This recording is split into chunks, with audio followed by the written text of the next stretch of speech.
오늘은 주연절 후 세 번째 주일입니다. 주여 이제 회복하게 하소서라는 표 아래 온 성도들이 믿음과 소망과 사랑으로 하나 되어 영과 진리로 예배합니다. 아멘. 볼지어다 내가 문 밖에 서서 두드리노니 누구든지 내 음성을 듣고 문을 열면 내가 그에게로 들어가 그와 더불어 먹고 그는 나와 더불어 먹으리라. 아멘. 거룩하신 하나님 아버지, 우리 주님의 십자가의 은혜로 죽을 수밖에 없는 저희들을 구원하여 주시고 주님의 백성 삼아주신 것 참으로 감사합니다. 주님께서 베풀어 주신 은혜를 누리며 평안히 살게 하시다가 오늘은 거룩한 성일을 맞이하여 예배하는 복된 자리로 불러주신 것 감사합니다. 성령 하나님, 예배하는 저희들의 마음을 온전히 주관해 주셔서 창조주 하나님께만 영광을 돌리게 하옵소서. 사랑과 은혜가 풍성하신 우리 주님 예수 그리스도의 이름으로 기원하옵나이다. 아멘. 참여의 기도 시간입니다. 다 같이 침묵으로 지난 시간들을 돌아보며 삶의 자리에서 지은 죄를 고백하며 참여하는 기도 드리겠습니다. 기도하겠습니다.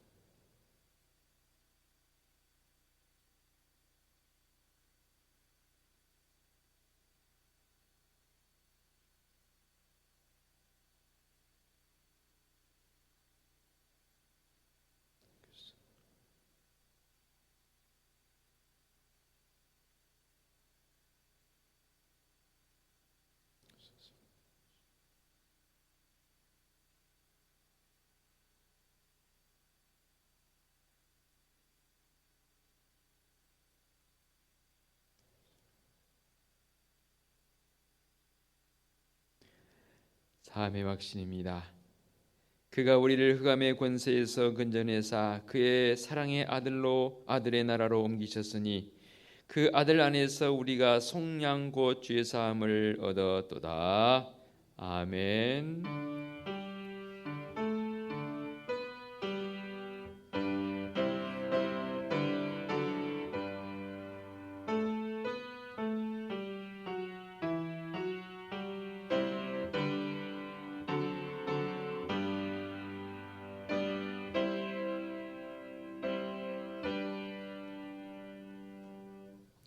다 같이 자리에서 일어나셔서 찬송가 617장 1절을 부르며 경배와 찬양합니다.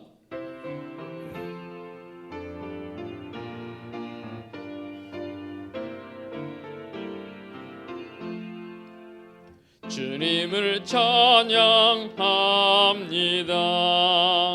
내 맘과 정성 다하여 놀라우신 주님의 크신 능력 찬양하리라. 주님을 찬양합니다. 내 맘과 정성 다하여 주 안에서 언제나 기뻐하리라. 할렐루야. 주 안에서 언제나 기뻐하리라. 할렐루야. 아멘. 성시 교독하겠습니다. 하늘이 하나님의 영광을 선포하고 궁창이 그의 손으로 하신 일을 나타내는도다.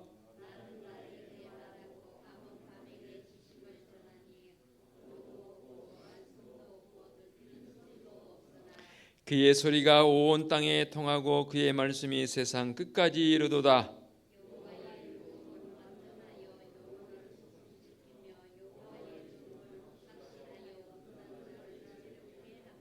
여호와의 교훈은 정직하여 마음을 기쁘게 하고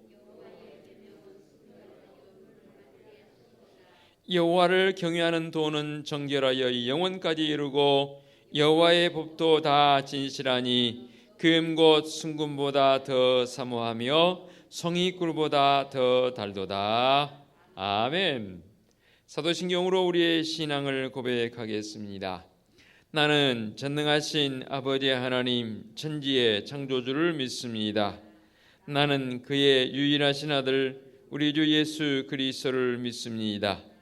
그는 성령으로 잉태되어 동정녀 마리아에게서 나시고 본디오 빌라도에게 고난을 받아 십자가에 못 박혀 죽으시고 장사된 지 사흘 만에 죽은 자 가운데서 다시 살아나셨으며 하늘에 오르시어 전능하신 아버지 하나님 우편에 앉아 계시다가 거기로부터 살아있는 자와 죽은 자를 심판하러 오십니다.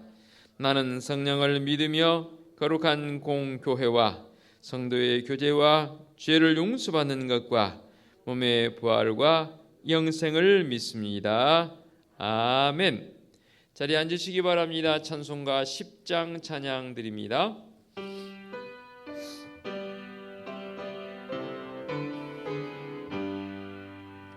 전능왕 오셔서 주 이름 찬송케 하옵소서. 영광과 권능의 성부여 오셔서 우리를 다스려 주옵소서. 강생한 성자여 오셔서 기도를 드리소서. 택하신 백성들 복 내려 주시고 거룩한 마음을 주옵소서. 위로의 주 성령 오셔서 큰 증거 주옵소서. 전능한 주시여 각 사람 마음에서 떠나지 마시고 계십소서. 성삼위일체께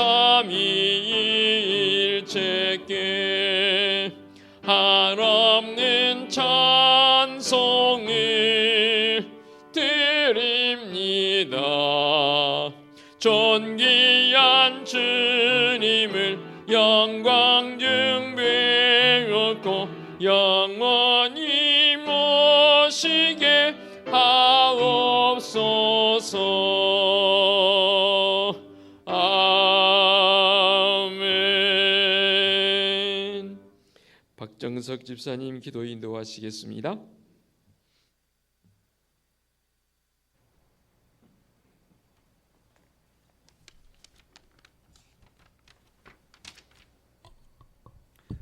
기도드리겠습니다. 하나님 아버지, 거룩한 주일날 세상에 있지 않고 주님 전에 나와 찬양과 예배를 드릴 수 있어 하나님 아버지 감사합니다. 지금 예배 중에 지난 한 주간 세상에서 내 생각 내 뜻대로 살지는 않았는지 되돌아보며 회개하옵니다. 주님 용서하여 주시옵소서. 지금 전 세계적으로 코로나로 인한 팬데믹에 빠져 있는 가운데 우리 대한민국도 코로나로 인한 일상생활이 제한을 받고 있습니다. 하나님 아버지, 마음껏 예배당에서 예배를 드리지 못하고 있는 상황에 주님 어찌하올까요? 하루속히 코로나가 종식이 되어 마음껏 찬양하고 기도하고 예배를 드릴 수 있는 날이 속히 오도록 원하옵나이다. 주님, 우리 은혜숙교회 성도들 가정에 하루속히 복음화가 이루어져서 온 가족 모두 예배당에서 함께 예배를 드릴 수 있는 날이 오기를 간절히 바라옵나이다. 그리고 성도들과의 사랑의 교제와 활성화되어 날마다 감사와 은혜가 넘치는 은혜숙교회가 되게 하여 주시옵시고, 또한 성도들의 직장과 사업장과 가정에 늘 축복과 성령이 늘 함께하기를 기원합나이다. 그리고 주님, 우리 은혜숙교회 교육부서를 기억하여 주시고 코로나로 인해 교육부서 예배가 제대로 드려지질 못하고 있습니다. 교육 전도사와 교사들의 헌신과 기도를 주님 굽어 살펴주시고 유치부, 아동부, 중고등부의 예배가 하루속히 이루어지도록 주님 허락하여 주시옵소서. 하나님, 또한 우리 청년부, 여성교회, 남성교회 하나의 헌신과 봉사를 하나님 기억하여 주시고 천배 만배 복의 복을 더하여 주시옵소서. 또한 말씀을 전할 우리 목사님 설교가 하나님 말씀으로 받아들여 아멘으로 화답하고 은혜에 충만한 시간이 되도록 역사하여 주시옵소서. 우리 은혜습교회가 하나님 중심, 말씀의 중심, 성경의 중심이 되는 그런 교회가 되도록 하나님 성령 부어 주시옵소서. 이 모든 말씀 우리 주 예수 그리스도의 이름으로 기도드리옵나이다. 아멘.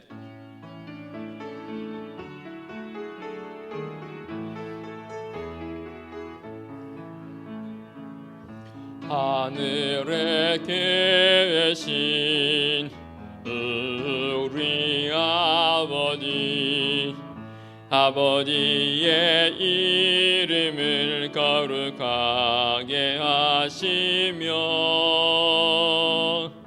아버지의 나라가 오게 하시며 아버지의 뜻이 하늘에서와 같이 땅에서도 이루어지게 하소서. 오늘 우리에게 일용할 양식을 주시고 우리가 우리에게 잘못한 사람을 용서하여 준 것 같이 우리 죄를 용서하여 주시고 우리를 시험에 빠지지 않게 하시고 악에서 구하소서. 나라와 권능과 영광이 영원히 아버지의 것입니다.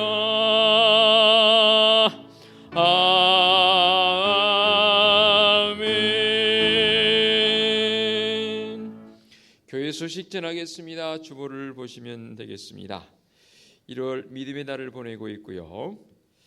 코로나19를 통해서 여러 가지 삶의 제약도 있지만 또 예배적 제약도 많아서 오늘 주의 찬양 예배는 가정 예배로 드리겠고요.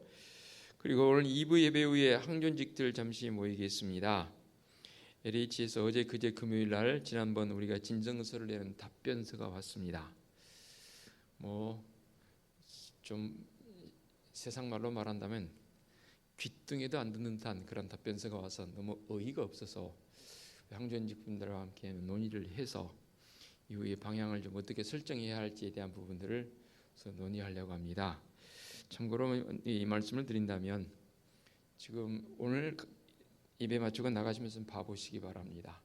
예배당 뒤쪽으로 길을 내려고 지금 LH에서 계획 갑자기 없던 계획을 만들어서 저쪽에 있는 아파트로 진입로를 내게 하기 위한 딱 도로만 지금 내려고 그런 것들이 너무 이게 아니지 않느냐라는 생각이 들어져서 지난번 우리 장로님들과 논의를 해서 또 몇몇 분들과 함께 진정서를 시청과 LH에 제출을 했습니다. 답변서가 왔는데 너무 어이없는 그런 답변서라 또 우리 성도들과 논의해서 이 일을 대치해야 되겠다는 생각이 들어서 이렇게 말씀을 드립니다.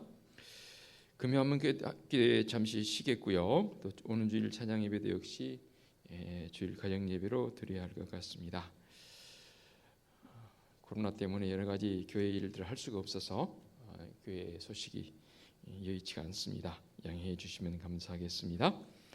우리 앉은 자세에서 앞뒤 옆에 계신 분들은 축복하며 눈 인사라도 했으면 좋겠습니다.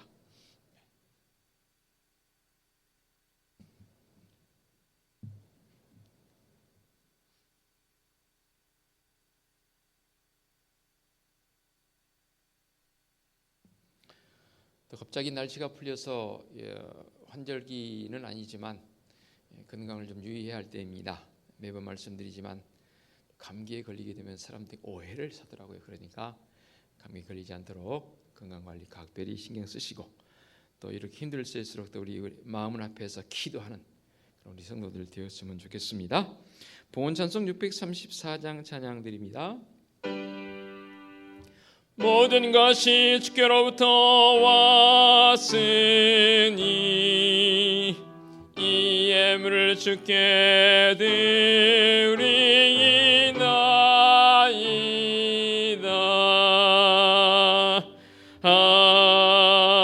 아멘.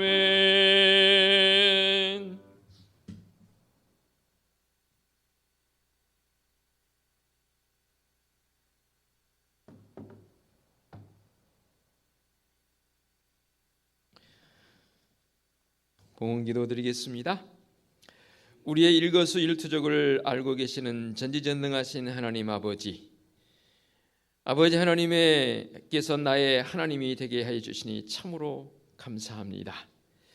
때로는 막막함이 내 앞길을 가로막을 때에 하늘 위를 바라보며 하늘의 하나님께 정말로 간절함으로 기도하며 힘을 얻으며 이 모든 것을 넉넉히 이기는 승리자의 모습으로 살아가게 하여 주시옵소서.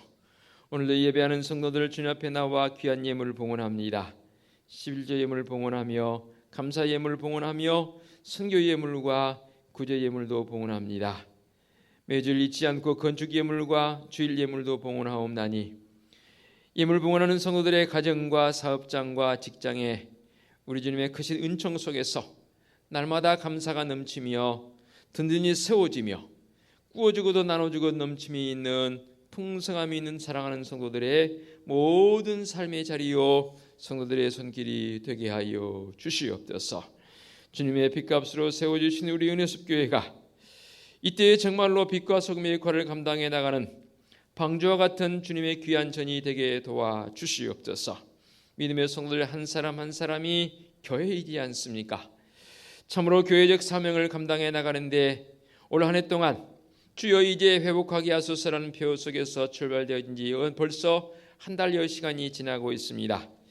이제 남은 시간 속에서도 정말로 하나님과의 거리를 더 좁히게 하옵시고 성도들의 관계성 속에서 서로 교제가 친밀하게 진행되어지도록 은혜를 더해 주옵시고 가족 구성원들이 주님의 은혜를 더 많이 경험하게 하옵시고 가족이 오직 예수 그리스도를 통한 가정 천국을 이루어갈 수 있는 믿음의 역사도 있게 하여 주시옵소서. 결코 용기 잃지 않도록 하옵시고 이때일수록 더 많이 성도들 영적 깊이를 더해가며 기도에 전심전력할 수 있는 부지런함을 우리 성도들에게 더하여 주시옵소서. 주님의 은혜 가운데 우리 은혜숙교회를 세워주셨사오니 이 지역사회를 아우를 수 있는 등대와 같은 믿음의 교회로 나갈 수 있도록 주님 붙들어 주시고 인도하여 주시옵소서. 특별히 교육부서가 은혜 가운데 든든히 세워져야 할 터인데 우리 교회학교 교사들과 교육자들과 온 성도들이 한 마음으로 주님 앞에 기도함을 통해서 이 일을 이루어갈 수 있도록 은총 베풀어 주시옵소서. 특별히 교회 주변의 변화감을 통해서 믿음의 성들이 더 많이 관심을 가지고 참으로 아름답게 이 귀한 전을 이루어갈 수 있는 온 성도들의 관심도 있게 하여 주시옵소서. 주님의 크신 은혜와 사랑에 힘입어 오늘도 강단에 아름답게 장식한 김혜경 원사님의 손길에 은총을 베풀어 주시고 항상 주님의 은혜와 사랑이 넘치게 하여 주시옵소서. 육신의 줄고를 통해서 고통 중에 있는 사랑하는 성도들이 싸우니 주님 그 고통을 외면치 마시고 주님의 크신 권능의 손길로 어루만져 주옵시고 치유와 회복의 은총으로 주님 앞에 나오게 하여 주시옵소서. 옆에서 간병하는 가족들 지치지 않도록 하옵시고 참으로 더 이때일수록 주님의 십자가 바라봄이 온 환우들과 가족들 되어지도록 은총 베풀어 주시옵소서. 거룩하신 하나님 아버지, 우리 은혜숲교회는 하나님이 우리의 유일한 꿈이며 말씀에 감동이 있는 교회의 모습을 가지고 남은 올 한 해 동안 회복의 은총을 경험하며 성도들이 더 힘있게 나가도록 은혜의 은혜를 더하여 주시옵소서. 우리 주님 예수 그리스도의 이름으로 기도하옵나이다. 아멘. 하나님께서 이 시간 우리에게 주신 말씀은 구약성경 느헤미야 6장 1절부터 9절까지 말씀 봉독해 올리겠습니다. 구약성경 733쪽에 있는 느헤미야 6장 1절부터 9절까지의 말씀입니다.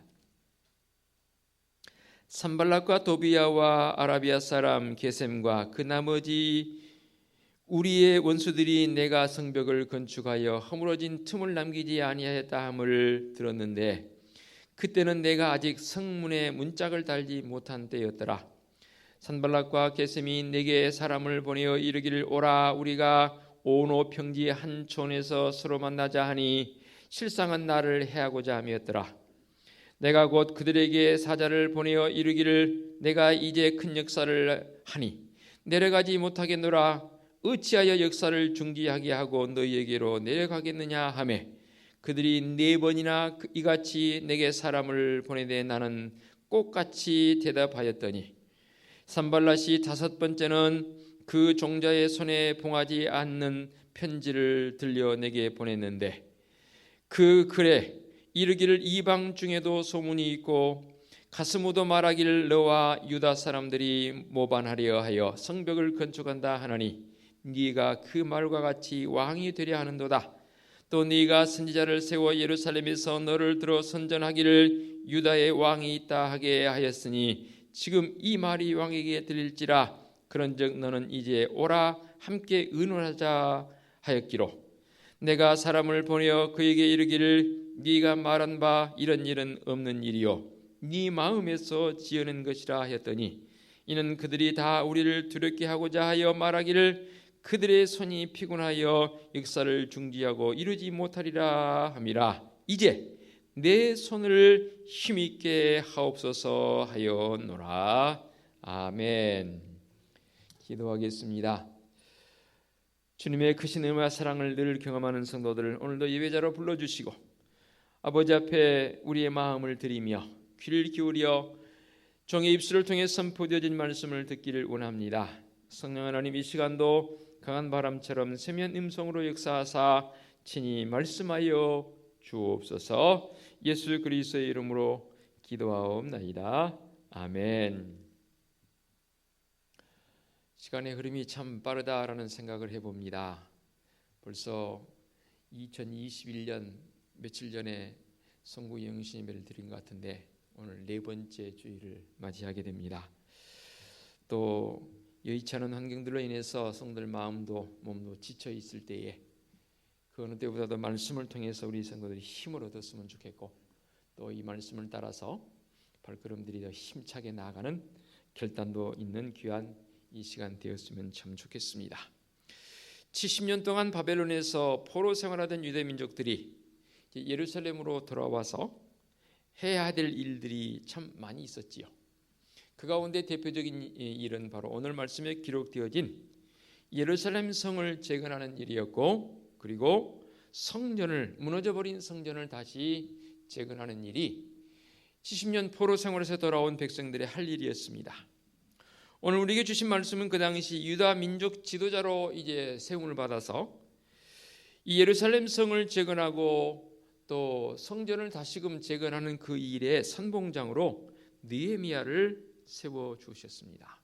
그 느헤미야가 이런 예루살렘 성벽 재건과 성전 재건을 하면서 겪는 그 참 어려운 상황을 이 느헤미야를 통해서 우리에게 너무나 자세하게 알려주고 있습니다. 그래서 오늘 말씀의 제목이 내 손을 힘있게 하옵소서라는 제목으로 은혜의 자리로 나아갑니다. 70년 동안 폐허로 방치되어 있던 성을 재건하는 일과 무너져버렸던 성전을 재건하는 일은 쉽지 않았습니다. 주변에 있는 사람들, 주변 국가들까지도 합세를 하여서 이 일을 방해하는 그런 일들을 보게 됩니다. 집요하게 방해합니다. 예루살렘 이 성벽이 재건되어지고 성전이 재건되어지게 되면 아마도 그들에게는 상당히 위협적인 그러한 모습으로 다가왔던 모습으로 보여집니다. 또 그들은 그렇게 생각했고요. 그러나 느헤미야는 이런 온갖 도전과 위험을 무릅쓴 채 성을 재건하는 일에 최선을 다하는 것을 보게 됩니다. 왜냐하면 하나님께서 하라 하신 명령이기 때문입니다. 그런데 이런 성전을 재건하는 과정 속에서 어려운 위기가 닥칩니다. 오늘 주신 말씀 가운데 1절을 보게 되면 산발락과 도비아와 아라비아 사람 게셈과 그 나머지 우리의 원수들이 내게 성벽을 건축하여 허물어진 틈을 남기지 아니함을 들었는데 그때는 내가 아직 성문에 문짝을 달지 못한 때였더라라고 말씀하고 있습니다. 이 말씀의 뜻은 느헤미야가 원수들의 방해에도 불구하고 성을 수축하는 그 일에 이제 거의 막바지에 이르렀습니다. 그래서 마지막 성문에 문짝만 달지 못한 상황. 이제 문짝을 달게 되면 완전히 이 예루살렘 성 재건이 끝나게 되는 그런 과정으로 보여집니다. 그런데 그때 위기가 닥칩니다. 주변 사람들로부터 성문짝을 달고 닫아버리게 되면 더 이상 그들은 공격할 수가 없거든요. 그러니까 이제 문짝을 달기 전에 마지막 최후의 공격이 이제 그들에게 주어지는 것을 보게 됩니다.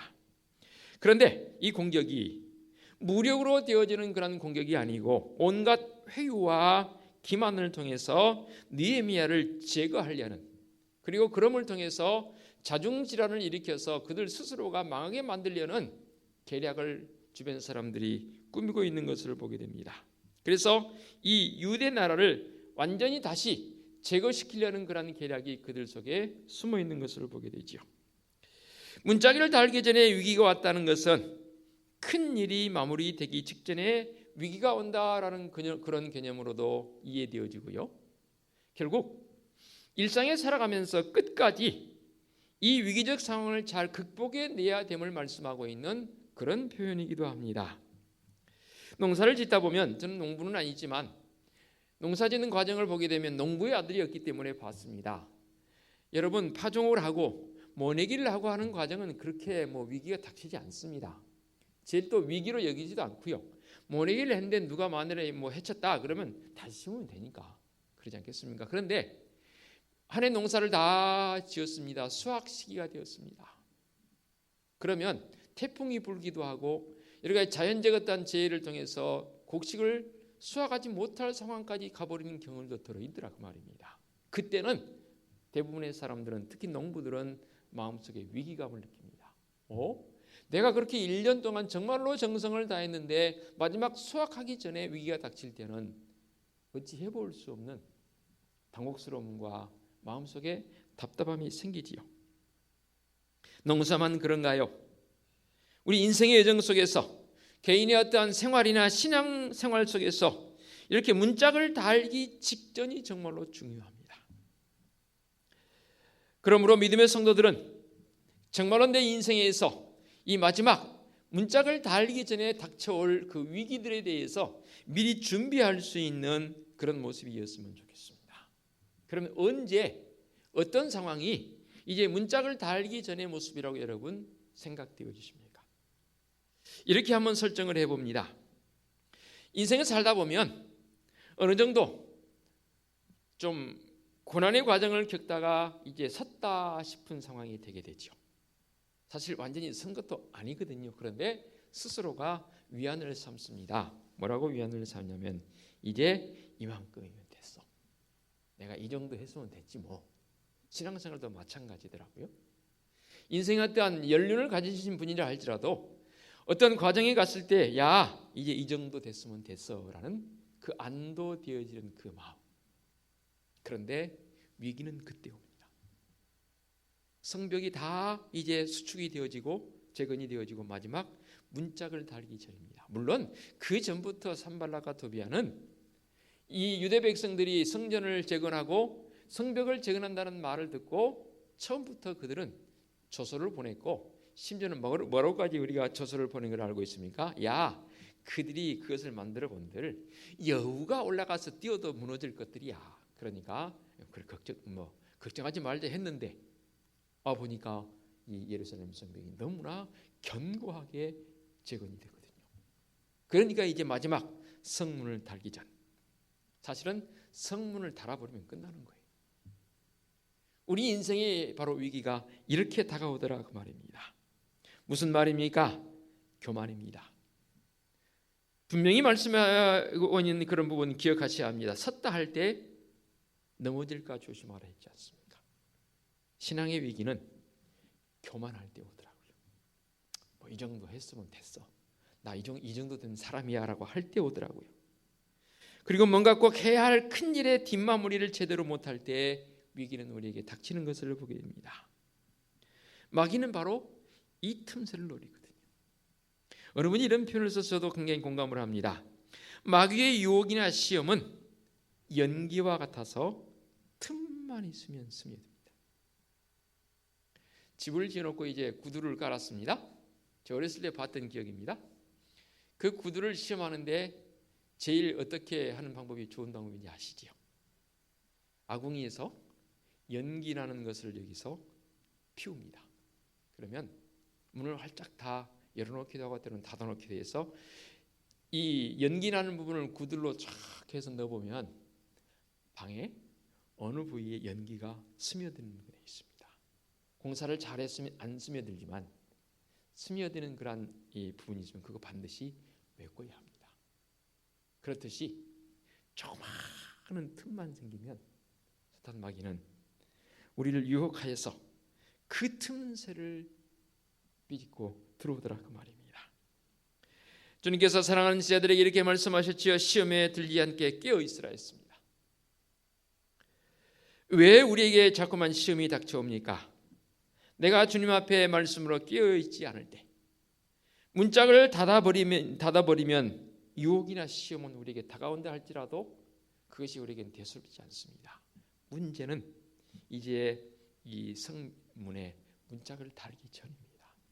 그런데 사람들의 마음은 그런 상황까지 가게 되면 우쭐하게 되어 있습니다.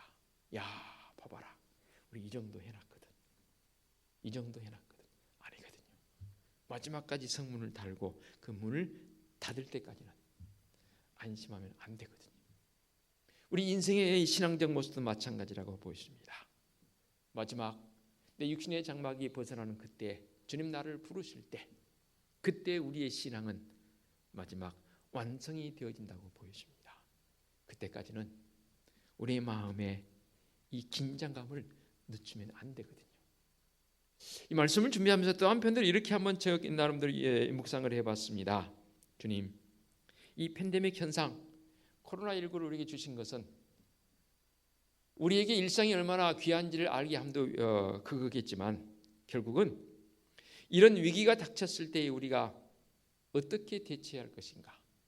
이번 코로나19 이걸로 끝나는 것이 아니고 내 인생 여정 살아가는 과정에서 이런 이보다 더 큰 혼란과 위기가 올 수도 있을 터인데 아마도 시험되어지는 과정을 자주 겪다 보면은 이런 일이 우리에게 주어질 때는 아무것도 아닌 것처럼 이겨나갈 수 있는 면역력, 힘이 우리에게 생기거든요.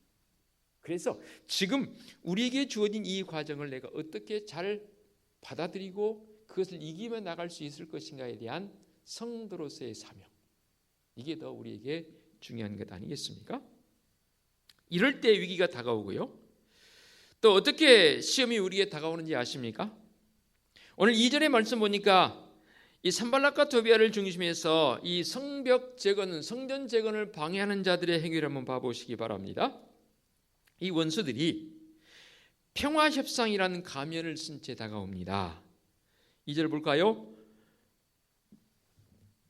산발락과 게셈이 내게 사람을 보내어 이르기를 오라 우리가 오노평지 한촌에서 서로 만나자 하니 실상은 나를 해하고자 함이라.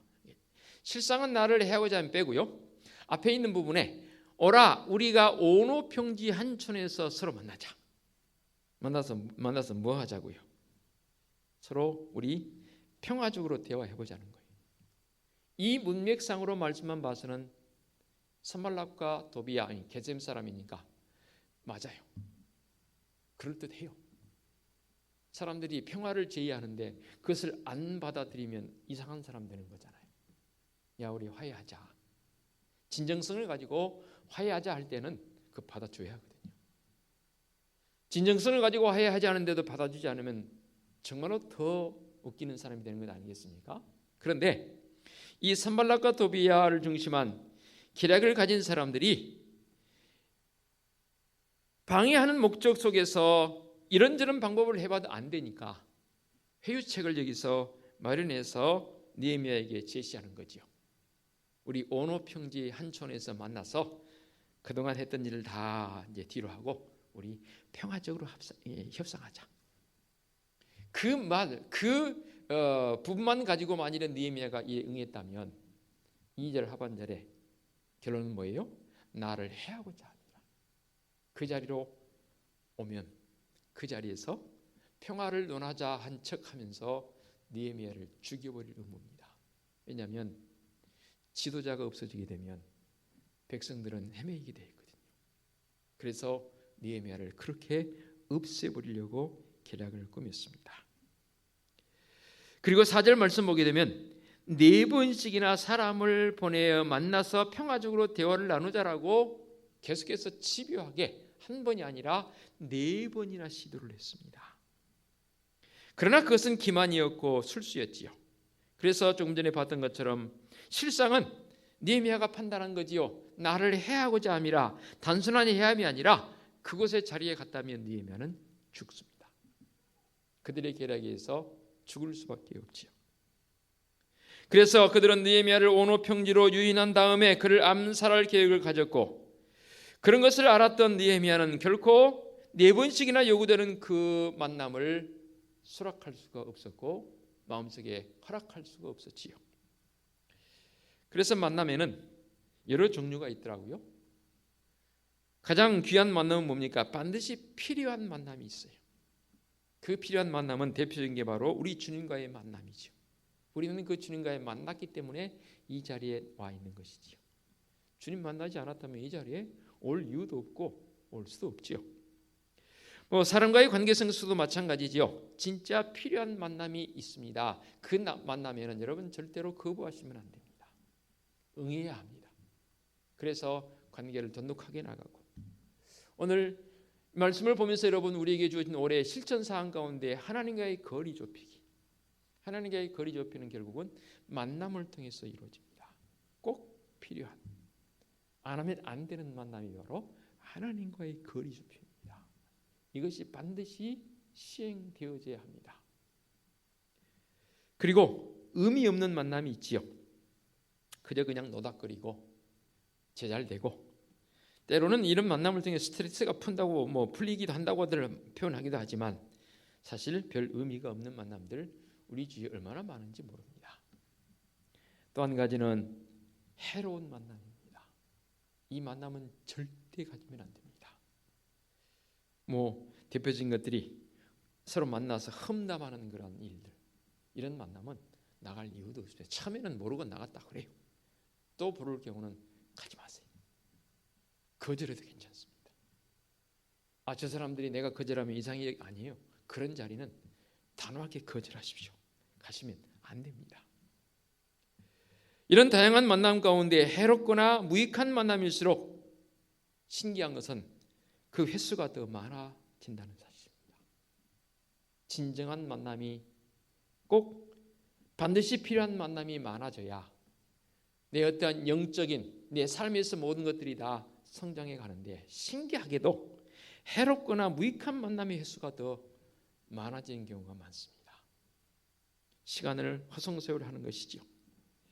해롭고 무익한 만남일수록 시간과 정력과 경제적 낭비가 얼마나 많은지 모릅니다. 그러나 유익한 만남은 영적으로 정신적으로 얼마나 성숙해지는지 모릅니다. 사람과의 만남도 마찬가지죠. 그래서 실천사항 2번째 보게 되면 성도 간의 친밀한 교제를 올 한 해 동안 하기를 저는 원합니다.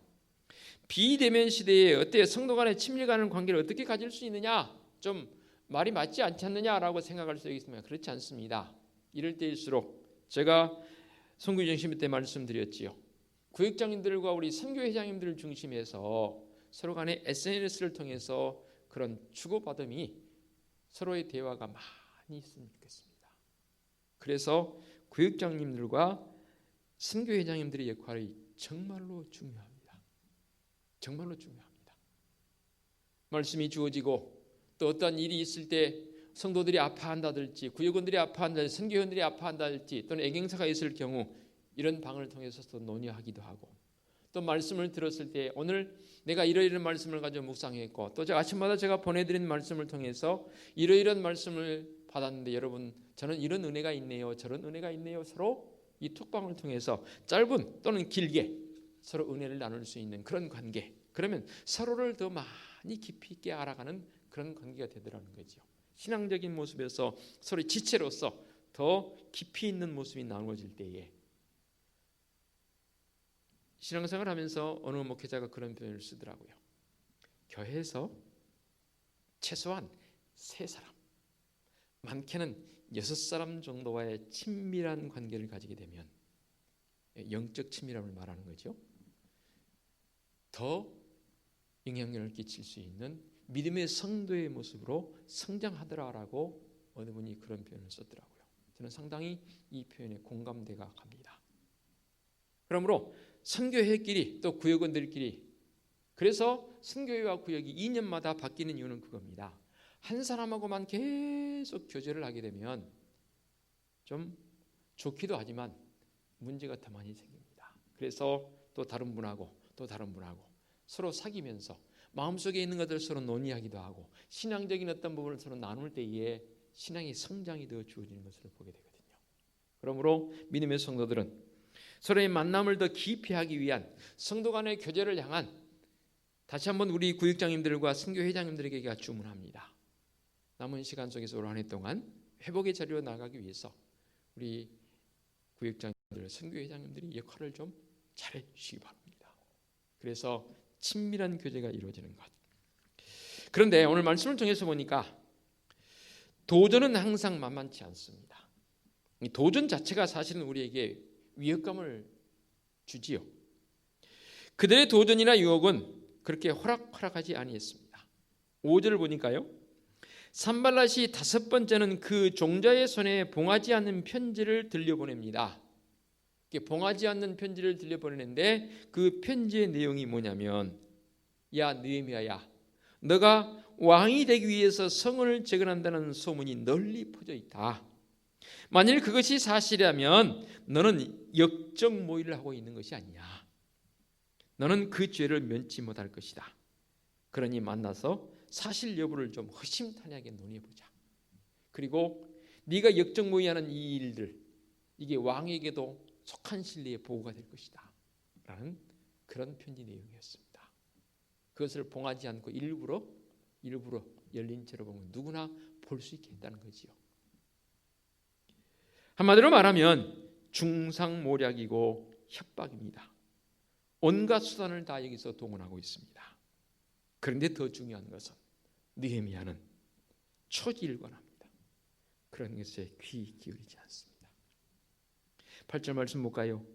그것은 사실이 아니요 너가 지어낸, 즉 조작한 것이라 그 말입니다. 야, 너가 만들어낸 소리잖아. 그거는. 큰일을 하다 보면 때로는 중상모략을 겪기도 하고요, 협박이나 비난을 당할 수도 있습니다. 큰일이 뭔가요? 예수 믿다 보면, 하나님 나라의 백성으로 살다 보면 세상 사람들을 그냥 우리를 놔두지 않아요. 이게 공중권세 잡은 자의 습성입니다. 그러나 나와 하나님과의 관계가 깊다면 아무런 문제가 되지 않습니다. 누가 뭐라고 그래도 하나님과의 나의 관계, 그 간격이 좁혀져서 하나님과의 관계가 깊은 사람은요, 깊은 물은 요란한 소리 내지 않는다고 했지 않습니까? 내 영적 깊이가 깊어져서 하나님과의 나의 관계가 깊게 되면 누가 뭐라고 해도 그런 소리에 요동치 않습니다. 사람들 중에는요, 장난 삼아서 남의 말하기를 좋아하는 사람도 있더라고요. 또 남의 약점만을 들추어내는 사람도 있더라고요. 심리학자들은 그래서 그들을 이렇게 평가했습니다. 그런 사람들의 그 특징을 보게 되면 자기 열등감이나 컴플렉스가 있는 사람들이다라고 그렇게 심리학자들은 단정을 하더라고요. 맞습니다. 세상을 살다 보면요, 좋은 말만 해도 다 못할 것인데 좋지 않은 말 할 수만 있으면 우리의 생각 속에서, 우리 언어 속에서 빼버리자고요.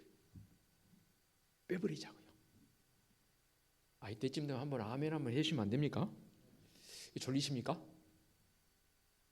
진짜 우리의 언어 속에서 이런 것들은 다 빼내버리자고요. 그래야 되는 거 아니에요, 그렇죠? 큰일 하려면 느헤미야처럼 의연한 태도를 가져야 합니다. 큰 나무는 태풍이 불어도 그저 가지만 흔들립니다. 좀 더 심하면 가지 정도 부러지고 맙니다. 그렇죠? 작은 나무는요, 뿌리째 뽑혀버립니다. 나의 믿음이 큰 나무와 같은 모습으로, 이 느헤미야와 같은 모습으로 나아갔으면 좋겠습니다. 그렇습니다. 작은 감정에 흔들리지 마십시다. 우리는 믿음의 사람들이잖아요. 느헤미야는 산발랏이 보낸 편지를 보면서도 자신이 떳떳했기 때문에 동요하거나 경거망동하지 않았습니다. 그리고 느헤미야가 마지막 오늘 본문 주신 9절 하반절에 이렇게 기도합니다. 이제 내 손을 힘있게 하옵소서. 왜 느헤미야가 내 손을 힘있게 하옵소서라고 그렇게 요청을 했을까요? 오늘 말씀의 제목이기도 합니다. 한 두 가지로 나눠볼 수 있는 내 손에 힘을 달라고 한 이유는 바로 주님의 일을 끝까지 마무리하기 위한 그의 선한 신앙 고백이라고 보여집니다. 끝까지 이 일을 마무리한단 말이 무슨 말입니까?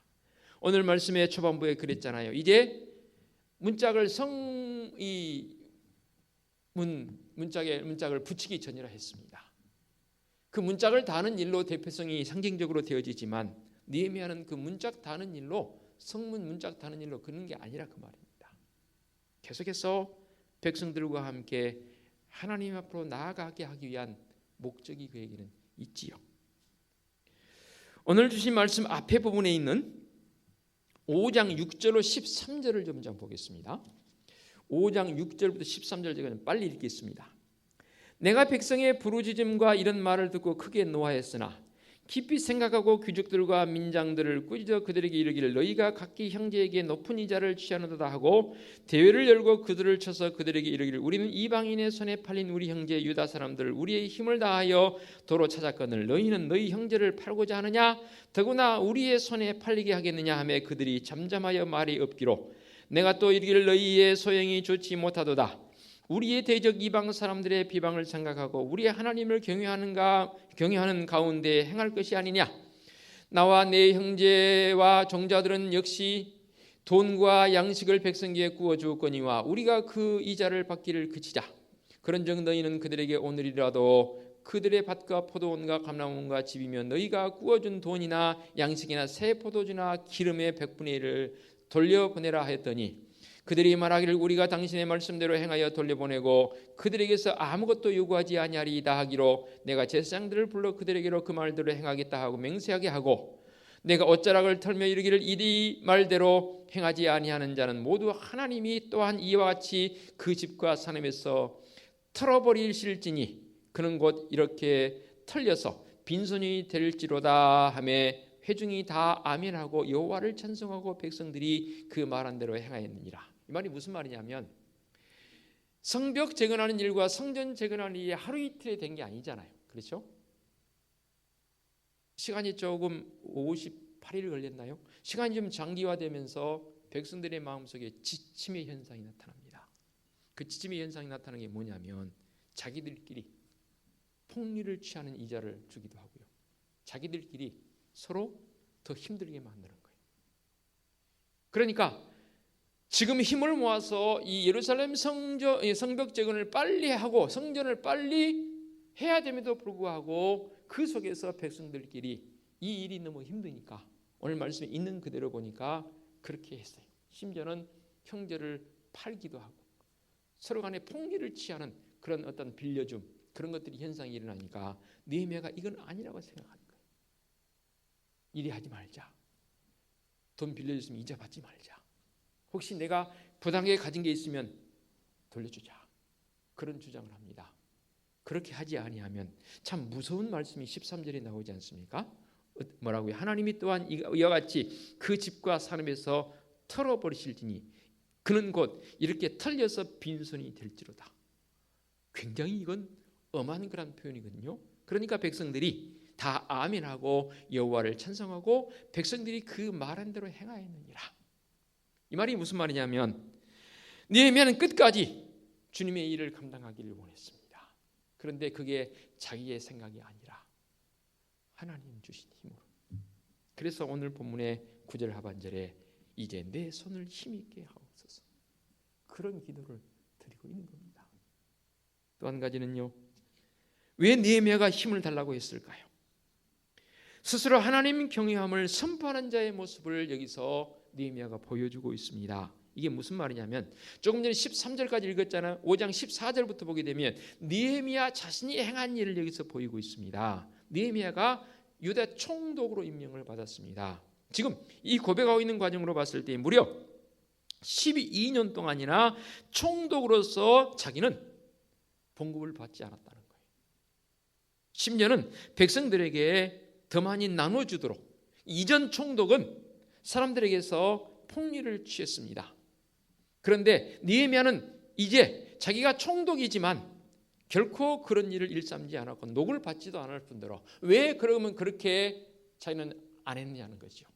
그 이유가 있습니다. 딱 한 가지요. 그는 바로 하나님을 경외하는 자였습니다. 15절 볼까요? 나보다 먼저 있었던 총독들은 백성에게서 양식과 포도주와 또 은 40세겔을 그들에게서 빼앗았고 또한 그들의 종자들도 백성을 압제하였으나 나는 하나님을 경외함으로 이같이 행하지 아니했다 했습니다. 아멘. 하나님을 경외한 자적 모습을 비록 자신의 모습이지만 나는 총독으로서 이렇게 했다라고 백성들에게 말하고 있습니다. 두 가지가 되는 거죠. 백성들이 스스로가 자기들끼리 폭리를 취하고 자기들끼리 힘들게 만드니까 그리하지 말자. 야, 여러분들은 그렇게 하지 마세요라고 해버리면 그렇게 말로만 해도 끝나는 게 아니지요. 나도 내가 하나님을 경외하는 자로서 내가 이렇게 살아노라고. 그러니 우리 끝까지 힘을 다해서 하나님께서 우리에게 명하신 바 예루살렘 성벽 재건과 성전 재건을 끝까지 마무리하십시다. 왜냐하면 이것이 바로 여호와의 영광을 나타내는 것 아니겠습니까?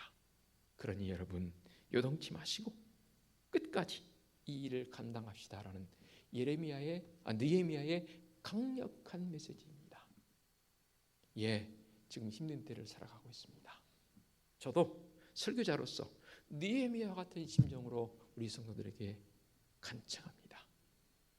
끝까지 나는 하나님을 경외하는 자입니다.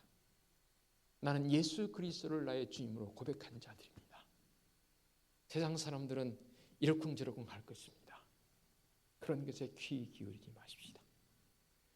회유하기도 합니다. 야, 와봐. 평화를 논하자. 사실은 그 자리는 평화를 논하자는 자리가 아니고 무너뜨리는 자리거든요. 그런 자리에 가시면 안 됩니다. 끝까지 우리도 같이 기도하십시다. 주님, 내 손에 힘을 주옵소서. 나는 주님의 일을 끝까지 하려고 합니다. 나는 하나님을 경외하는 자입니다. 그 고백이 이 한 주간 속에서도 정말로 진정성을 가지고 있는 성도적 삶을 사는 믿음의 역사가 있어지시길 부탁을 드리겠습니다. 기도합니다. 하나님 아버지 감사합니다.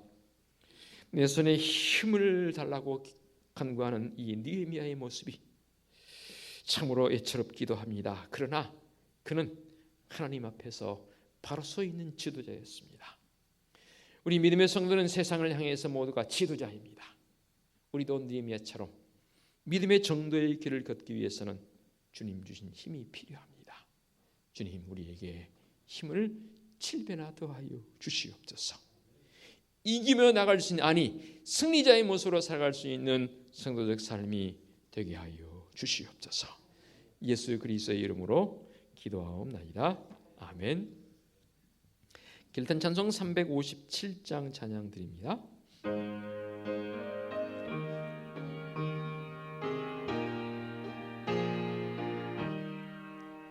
주 믿는 사람 일어나 다 힘을 합하여 이 세상 모든 마귀를 다 쳐서 멸하세.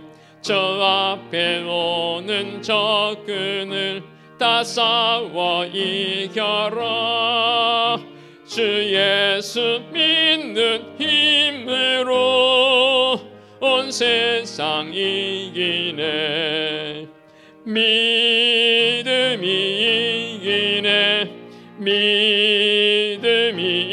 이기네. 주 예수를 믿음이 온 세상 이기네. 온 인류 마귀 괴율로 큰 죄에 빠지니 진리로 띠를 띠고서 늘 기도드리세. 참 믿고 의지하면서 그 겁없이 나갈 때 주 예수 믿는 힘으로 온 세상 이기네. 믿음이 이기네. 믿음이 이기네. 주 예수를 믿음이 온 세상 이기네. 끝까지 이긴 자에게 흰 옷을 입히고 또 영생복을 주시니 참 기쁜 일일세. 이 어두운 세상 지나서 저 천성 가도록 주 예수 믿는 힘으로 온 세상 이기네. 믿음이 이기네. 믿음이 이기네. 주 예수를 믿음이 온 세상 이기네. 아멘. 오늘의 위탁의 말씀입니다. 이는 그들이 다 우리를 두렵게 하고자 하여 말하기를 그들의 손이 피곤하여 역사를 중지하고 이루지 못하리라 함이라. 이제 내 손을 힘있게 하옵소서 하여노라. 아멘. 우리 주님 예수 그리스도의 은혜와 하나님 아버지의 지극하신 사랑하심과 성령님의 인도하시며 교통하심이 주님 주신 힘으로 넉넉히 이기며 승리자로 살기를 원하는 사랑하는 성도들 머리 위에와 성도들의 가정과 사업장과 직장 위에와 우리 교회 위에와 이 민족 위에 이제와 영원토록 함께 하시기를 축원하옵나이다. 아멘.